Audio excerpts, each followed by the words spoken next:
Tarde, pessoal. Como é que você está? Você passou um dia bem, gente? Graças a Deus. Hoje eu não senti dor de nada. Hoje Deus não permitiu que eu vendesse, porque eu acredito que é toda permissão de Deus. Assim como acredito em Deus, eu acredito que é toda permissão de Deus. Hoje Deus não permitiu que eu vendesse novamente nada. Mas hoje eu comi arroz e feijão. Comi arroz e feijão, gente. Comi arroz e feijão. O feijão tava tão gostoso que eu comi arroz e feijão. Aí tinha ali ontem à noite eu fiz uns pedacinhos de frango assado, né? Aí comi. Aí depois acabou o frango. Aí comi arroz e feijão mesmo. Tá uma delícia. Então, para você ver que só com arroz e feijão você consegue comer muito bem e muito gostoso quando é feito com amor, quando é feito com carinho. E quando, gente, começando a chover. E quando é feito com zelo, né? Quando a pessoa tem aquele tempero gostoso dela, né? Então nós precisamos de muita coisa para estar vivo, né? Nós estamos de passagem aqui na Terra, né? E hoje, infelizmente, eu pequei, mas no momento que eu estava pecando, eu já estava pedindo perdão a Deus e perguntando para mim mesmo naquele momento que eu estava pecando, Senhor, eu preciso disso? Eu não preciso disso. Eu gosto dessa pessoa? Não gosto dessa pessoa. Por que que eu estou falando isso? Por que que eu estou escutando isso, Senhor? Sendo que eu não gosto dessa pessoa, sendo que para que que eu estou fazendo algo que não é da vontade de Deus, que eu sei que o Senhor está vendo, e eu conversando com Deus e pecando ao mesmo tempo, gente, e pedindo perdão a Deus, porque uma coisa que, sinceramente, Deus sabe meu coração, que eu estava escutando aquilo, estava vendo aquilo, mas, sinceramente, escutando uma coisa que não estava me agradando, eu não estava gostando, eu estava conversando com Deus naquele momento ali, pedindo perdão a Deus, e por que que desliga o telefone, Luciana, desliga o telefone, Luciana, desliga o telefone porque você não gosta, você não quer, e Deus não está gostando dessa conversa, né? Eu, na verdade, nem estava conversando, eu estava mais calada escutando. Escutar conversas também que não são sadias aos olhos de Deus. Gente, já começou a chover agora, então vou mostrar para esse céu. Tá começando a chover, glória a Deus por isso, porque hoje amanheceu bem calor aqui pra gente. E eu gostaria de que você olhasse bastante para esse céu de Deus. Eu gostaria que você olhasse bastante para ele e você visse como ele está todo branquinho. As nuvens, Deus fez com que as nuvens viessem e tampassem aquele azul que ele tem. E você, às vezes, você fala, eu não acredito em Deus. Eu não acredito que existe uma força superior. Não é o ser humano que fez esse céu. Tem que ser uma força superior, uma força magnífica. E neste momento que eu estou aqui mostrando para vocês este céu, ao mesmo tempo eu estou sentindo na minha pele água, água vindo do céu, água vindo do céu, gotas de água vindo do céu. Eu estou sentindo. Vocês não estão conseguindo ver neste momento, mas eu estou sentindo gotas de água vindo do céu e ela está assim sobre a minha pele. Aí você olha e você fala, tudo é possível aos olhos daquele que crê em Deus. Tudo é possível àquele que crê em Deus. Tudo é possível para aquele que sabe que Deus faz esse céu, que faz essas nuvens, que faz chover, que faz parar de chover, porque Deus é soberano. E nada fica escondido de Deus. Todas as coisas ficam abertas para Deus. Deus sabe de tudo. Cada segundo, cada minuto, cada hora que passa é menos tempo de vida que temos. E Deus sabe de tudo que vai acontecer. Do futuro, do presente, do passado, Deus sabe de tudo. E somente Ele sabe. O ser humano não tem poder nenhum.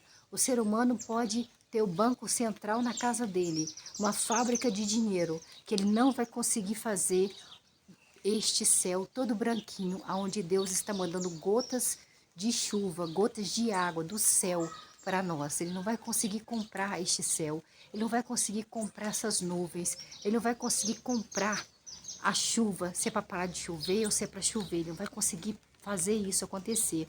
Então vamos louvar este Deus, vamos agradecer, gente, mesmo pecando, mesmo eu cometendo um pecado hoje, mesmo sabendo que Deus estava me escutando naquele momento, eu falando, Senhor, eu não queria escutar isso, Senhor. Para que que eu estou escutando isso, Senhor? Para que que eu estou olhando para isso, sendo que eu não estou sentindo nada, sendo que eu não gosto dessa pessoa, assim.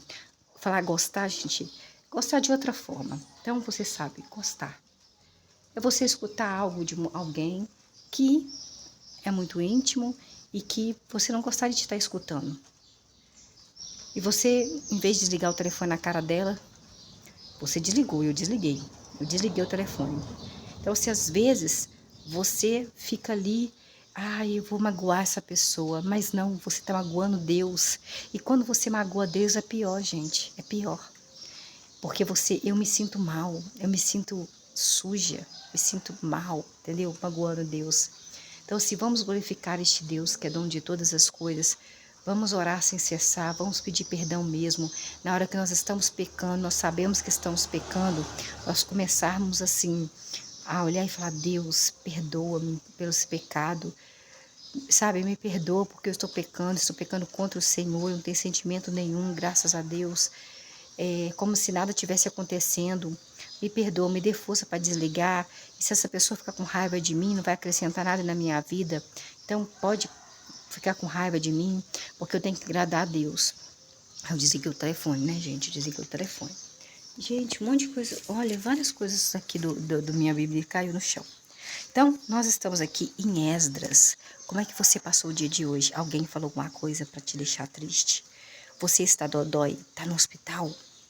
Olha, saiba que eu sempre mostro o céu para você ver o céu de hoje. E o céu de hoje na minha cidade está desse jeito aí que você viu, branquinho, porque está começando a chover. As gotas de água estão começando a vir. Acho que não dá para vocês verem, não. Ó, o tempo está passando. O tempo está passando. Vai passar, vai passar, vai passar. Tenha um pouco mais de calma.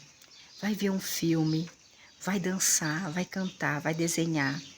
Vai escutar a minha voz, vai ver esse céu maravilhoso. Olha, este céu maravilhoso que é Deus que faz, que se Ele fizer, Ele é Deus. E se Ele não fizer, Ele continua sendo Deus, porque Ele é Deus. Então, vamos aqui em Esdras.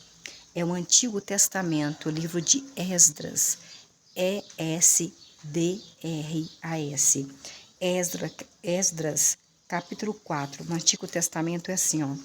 Você pega a sua Bíblia, onde estiver a Bíblia Sagrada, você vai começar do começo. A gente nunca começa um filme do final e nem do meio, senão nós não vamos entender este filme. Então, vamos aqui, ó, Bíblia Sagrada. Aqui atrás, se você virar sua Bíblia, você vai ver que não tem nada. Algumas vezes tem alguma palavrinha, mas aqui, ó, é o começo. Começa em Gênesis. E você vai lendo os livros aí. Nós estamos em Esdras, aqui, ó, Esdras. Aqui tem o nome. Aqui, ó, pequenininho, tem os versículos. E quando chega um número grande, igual esse daqui, ó, pretinho, tá vendo aqui, ó, onde está o meu dedo? É o capítulo. Então, nós estamos no capítulo 4.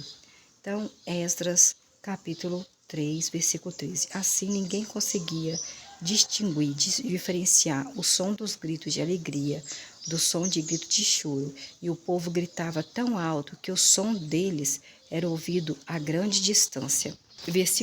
Capítulo 4, versículo 1.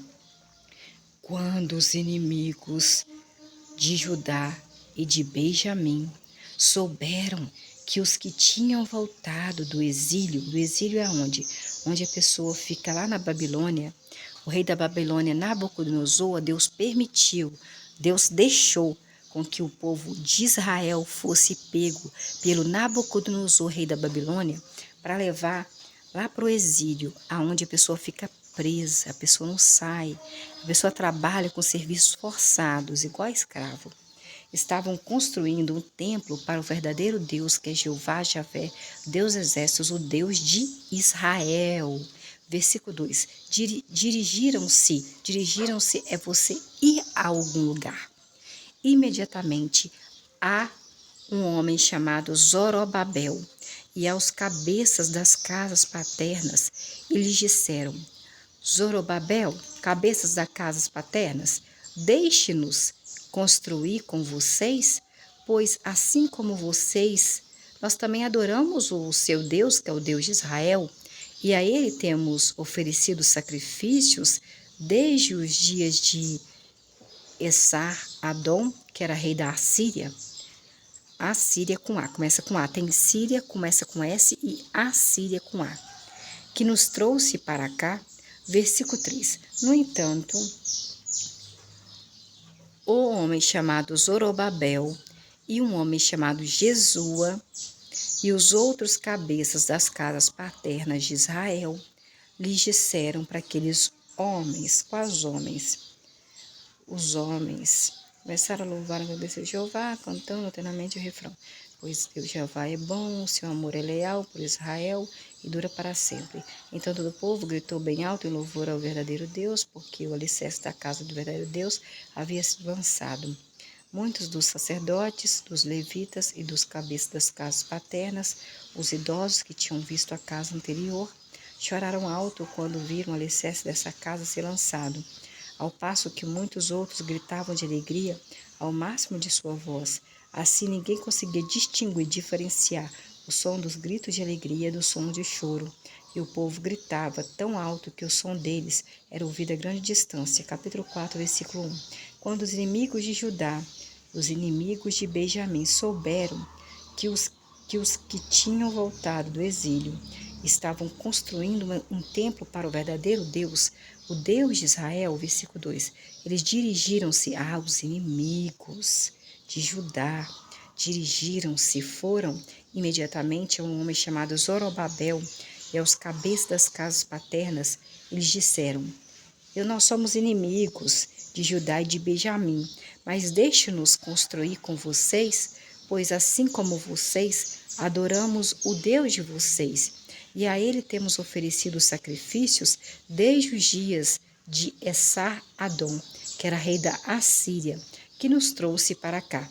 Versículo 3. No entanto, um homem chamado Zorobabel, um homem chamado Jesua e os outros cabeças da casa paterna de Israel lhes disseram: vocês não participarão conosco em construir uma casa para o nosso Deus, pois nós construiremos sozinhos uma casa para o nosso verdadeiro Deus, o Deus de Israel, assim como nos ordenou o rei Ciro, que é o rei da Pérsia.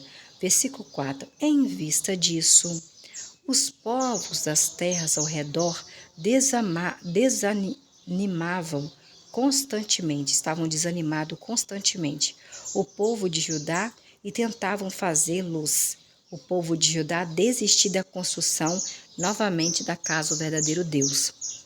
Os povos das terras ao redor, aqueles que não cultuavam a Deus, Pai de Jesus, que eram os povos das terras ao redor, estavam tentando desanimar constantemente o povo de Judá e tentavam fazer o povo de Judá desistir da construção da casa do verdadeiro Deus.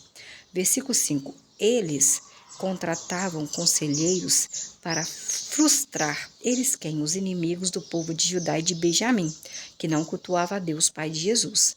Versículo 4. Em vista disso, os povos das terras ao redor desanimavam constantemente o povo de Judá e tentavam fazer o povo de Judá desistir da construção da casa do verdadeiro Deus. Versículo 5. Eles quem? Os inimigos de Judá e de Benjamim contratavam conselheiros para frustrar seus planos. É quando eu falo assim, eu vou viajar para tal lugar e a pessoa chega e toma a minha passagem e fala que eu não vou. Frustração, que frustração. Durante todos os dias de Ciro, rei da Pérsia, até o reinado de um homem chamado Dário, que era rei da Pérsia. Versículo 6. No início do reinado de um homem chamado Assuero, escreveram uma acusação contra os habitantes de Judá e contra os habitantes de Jerusalém. Versículo 7. E nos dias de um homem chamado Artaxerxes, que era rei da Pérsia, foi escrita uma carta por um homem chamado Bislão. Mitradate também, Tabel também era uma pessoa, e o restante dos seus colegas, dirigida ao rei Artaxerxes. Eles traduziram a carta para o aramaico, usando caracteres aramaicos. Versículo 8. Reum, o principal oficial do governo, e Sinsai, o escrivão, escreveram uma carta contra Jerusalém ao rei Artaxerxes, conforme segue. Versículo 9. A carta era de Reum que escreveu essa carta, o principal oficial do governo de Sinsai, ou escrivão, e do restante dos colegas deles. Os colegas de quem? De Reum. Os juízes e os subgovernadores, os secretários, o povo de Ereque, os babilônios, os habitantes de Susa, isto é, os elamitas. Versículo 10. E as outras nações que o grande e ilustre homem chamado Anaspar levou para o exílio, estabeleceu na cidade de Samaria, em outras partes da região, ao oeste do rio Eufrates. E agora, versículo 11, segue o texto da carta que eles lhe enviaram. Ao rei Artaxerxes. Ao rei Artaxerxes a carta dos seus servos, os homens da região do oeste do rio Eufrates. Versículo 12. Seja do conhecimento do rei Artaxerxes que os judeus que vieram daí para o nosso território chegaram a Jerusalém. Estão construindo a cidade rebelde e má, terminando os muros e consertando os alicerces. Versículo 13. Seja do conhecimento do rei Artaxerxes que, se essa cidade for reconstruída e seus muros terminados, esse povo não pagarão imposto, não pagarão nem tributo, nem pagarão pedágio, e isso trará prejuízo ao tesouro dos reis. Versículo 14. Visto que comemos o sal do palácio e que não seria correto ficarmos parados enquanto vemos os interesses do rei Artaxerxes serem prejudicados, enviamos ao rei Artaxerxes essas informações. Versículo 15. Para que se faça uma investigação no livro dos registros dos seus antepassados. O senhor Artaxerxes descobrirá no livro dos registros que essa cidade é uma cidade rebelde, que causa prejuízo aos reis e às províncias também, e que, desde os tempos antigos, sempre houve nessa cidade instigadores de rebelião. É por isso que essa cidade foi destruída. Versículo 16. Queremos informar ao rei Artaxerxes que se essa cidade for reconstruída e seus muros terminados, o senhor rei Artaxerxes não terá mais nenhum controle da região ao oeste do rio Eufrates. Versículo 17. O rei Artaxerxes enviou a seguinte resposta a um homem chamado Reum, que era o principal oficial do governo, e a um homem chamado Simsai, o escrivão, e ao restante dos colegas deles que moravam em Samaria e nas outras partes da região ao oeste do rio Eufrates. Olha, agora é a carta do rei Artaxerxes para quem? Para o Reum. Reum é nome de uma pessoa. Reum era o principal oficial do governo, e para uma pessoa chamada Simsai, o escrivão, e para o restante dos colegas deles.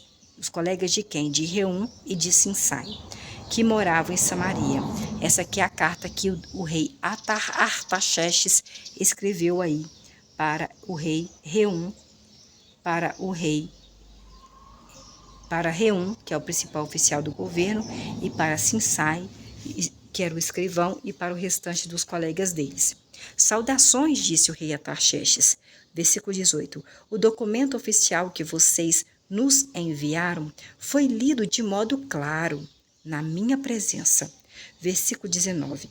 Eu, rei Artaxerxes, ordenei que se fizesse uma investigação e descobriu-se que essa cidade já há muito tempo tem se levantado contra os reis. Nessa cidade tem havido rebeliões e revoltas. Versículo 20. Havia reis poderosos sobre essa cidade de Jerusalém, que governavam toda a região ao oeste do rio Eufrates, aos quais se pagavam impostos, tributos e pedágio. Versículo 21. Portanto, deem ordem, deem